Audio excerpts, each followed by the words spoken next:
आज हम आपको पंजाब के तरन तारण जिले के एक ऐसे गांव में ले चलते हैं जहां 5वें गुरु अर्जन देव जी का एक ऐसा गुरुद्वारा है जिसकी दीवारें हिलती रहती हैं। आखिर यहाँ कौन सी ऐसी घटना घटी जिसके बाद खड़ी दीवारें भी हिलने लगी। एक ऐसा गुरुद्वारा जिसकी इमारत बिल्कुल वैसी की वैसी है जैसे गुरु अर्जन देव जी के समय में थी। ये वो स्थान है जहाँ गुरु जी ने 13 वर देते हुए कहा कि इस स्थान पर बे औलाद को औलाद मिलेगी, बिछड़े एक होंगे।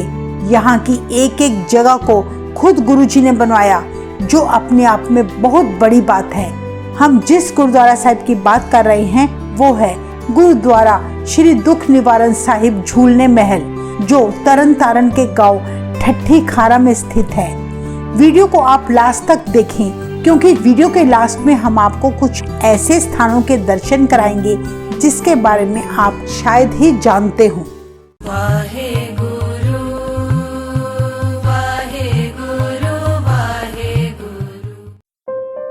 ये उस समय की बात है जब 5वें गुरु अर्जन देव जी तरन तारण के दरबार साहिब में सरोवर बनवा रहे थे।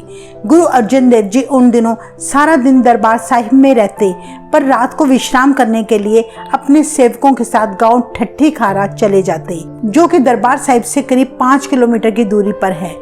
गांव ठट्ठी खारा में गुरु जी ने 7 साल 7 महीने और 7 दिन का समय बिताया। गुरु जी इस स्थान पर विश्राम करके सुबह अमृत समय संगतों के साथ कथा कीर्तन किया करते। इस तरह हर रोज यहाँ गुरु अर्जन देव जी का दीवान सजता और संगतें गुरु जी के उपदेश सुनकर निहाल हुआ करती। उस समय भारत में जहांगीर बादशाह का शासन था।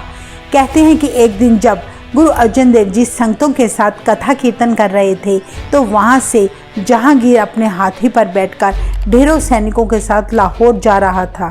हाथियों को बहुत सुंदर वस्त्र पहनाए हुए थे और उनके गले में बंधी घंटियों की आवाजें संगतों को अपनी ओर आकर्षित करने लगी। संगतें जो गुरु जी की कथा सुन रही थी, वहां से गुजरते बादशाह के हाथी देखकर उनका ध्यान भंग हो गया और वे कीर्तन छोड़कर खड़े होकर हाथियों को देखने लगी। ये देखकर गुरुजी ने कहा, भाई हम कथा कीर्तन कर रहे हैं और आप सबका ध्यान किधर है। तब संगतों ने हाथ जोड़कर गुरुजी से कहा, देखो महाराज, जहांगीर के कितने सुंदर हाथी मस्ती से झूलते हुए जा रहे हैं। गुरुजी ने तब वचन किया, ये तो सांस लेने वाले प्राणी हैं, आज सांस है कल नहीं, सांस रुक गई तो इनका झूलना भी रुक जाएगा, लेकिन ये जो गुरु के महल हैं ये रहती दुनिया तक झूलते रहेंगे। गांव ठट्ठी खारा के जिस स्थान पर गुरु अर्जन देव जी ने संगतों को यह वर दिया था, वहां आजकल गुरुद्वारा झूलने महल सुशोभित है। इस स्थान पर गुरु अर्जन देव जी ने 500 साल पहले 2 दीवारें बनवाई थी, जिसकी ऊंचाई हाथी से भी ऊंची रखी गई और उसकी चौड़ाई करीब 4 फीट है। गुरु जी के वर की बख्शिश से इस दीवार पर बैठने से ये दीवार झूलती है। ऐसा महसूस होता है जैसे हम हाथी की सवारी कर रहे हों। दीवारों का झूलना अपने आप में एक बहुत बड़ा आश्चर्य है। इस दीवार पर एक समय में करीब 5-6 लोग बैठ सकते हैं। गुरुद्वारा साहिब के ग्रंथी पहले अरदास करके गुरु अर्जन देव जी से आज्ञा लेकर दीवार को धक्का लगाते हैं, फिर धक्का लगाते ही ये दीवार झूलने लगती है।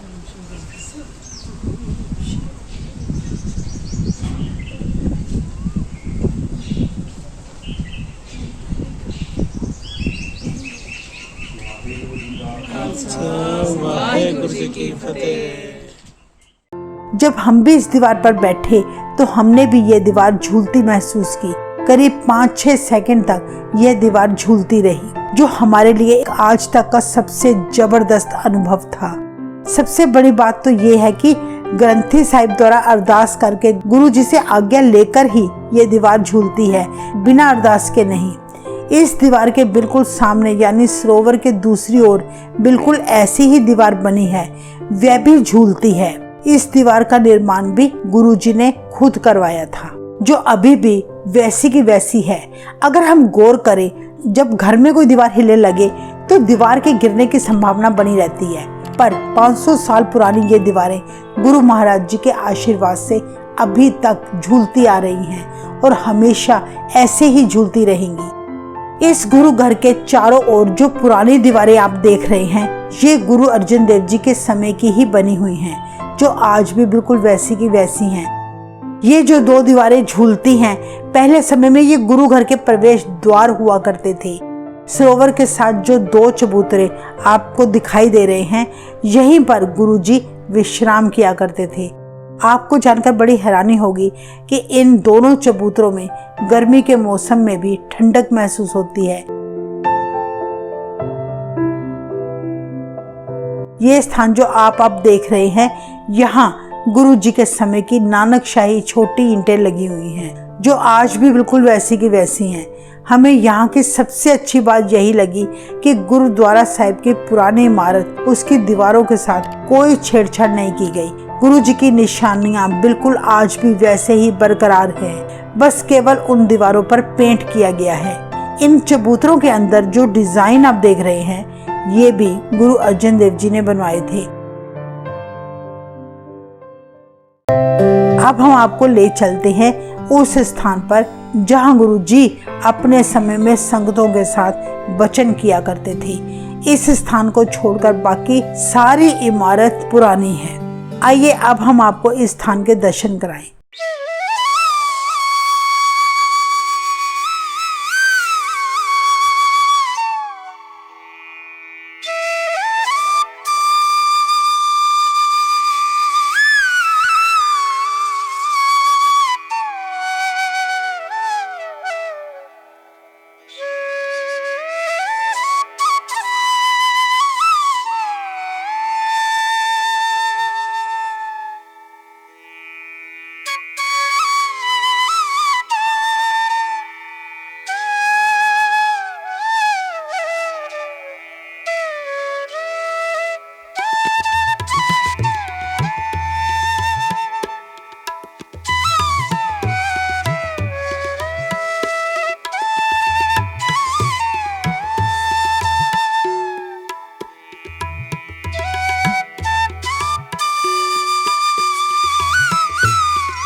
जैसा कि हमने आपको पहले भी बताया है कि इस गुरुद्वारा साहिब को गुरु अर्जन देव जी ने झूलने महल का वर दिया था।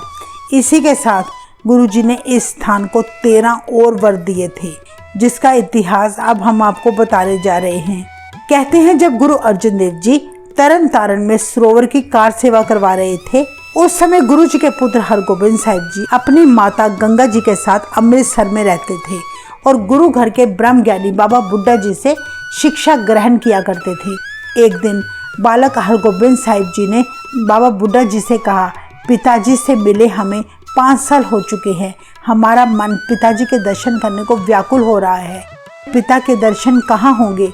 तब बाबा बुड्ढा जी ने कहा, पुत्र तुम्हारे पिताजी इस वक्त तरन तारण के दरबार साहिब में सरोवर की सेवा करवा रहे हैं, रात को विश्राम करने वे ठट्ठी खारा में चले जाते हैं।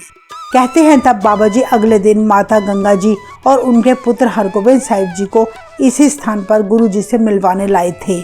गुरु अर्जन देव जी उस समय संगतों के साथ कथा कीर्तन कर रहे थे। जब गुरु जी ने अपने पुत्र हरगोबिंद साहिब जी, माता गंगा जी, बाबा बुड्ढा जी को देखा तो वे बड़े खुश हुए और अपने स्थान से उठे और अपने पुत्र को कसकर गले लगा लिया। कहते हैं तब गुरु जी ने खुश होकर इस पवित्र स्थान को 13 वर दिए। गुरु जी ने 2 नीले चोले में थंब तैयार करवाई और कहा, पुत्र जैसे तुम्हारे मिलने से हमारे सीने को ठंडक मिली है, उसी तरह इस स्थान पर आई संगतों के दुख कट जाएंगे, पुत्रों की दातें मिलेंगी, बिछड़ों के मिलाप होंगे और इस सरोवर में स्नान करने से कोड़ियों का कोड़ दूर होगा।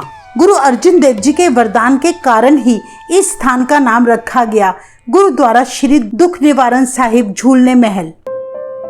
इस स्थान में एक बहुत सुंदर सरोवर है जिसे गुरु जी की बहुत सारी बख्शीशें प्राप्त हैं। एक बार अमृतसर शहर से 2 कोड़ी गुरु जी के दर्शन करने आए और विनती करने लगे, हे महाराज, आप तो दुखियों के दुख दूर करते हो, सो हमारा भी कोड़ दूर करें, हम बहुत दुखी हैं। गुरु जी ने उनसे वचन किया कि इस सरोवर में 5 रविवार स्नान करने से तुम्हारा कोड़ ठीक हो जाएगा। इस तरह गुरु जी ने उनका कोड़ ठीक किया।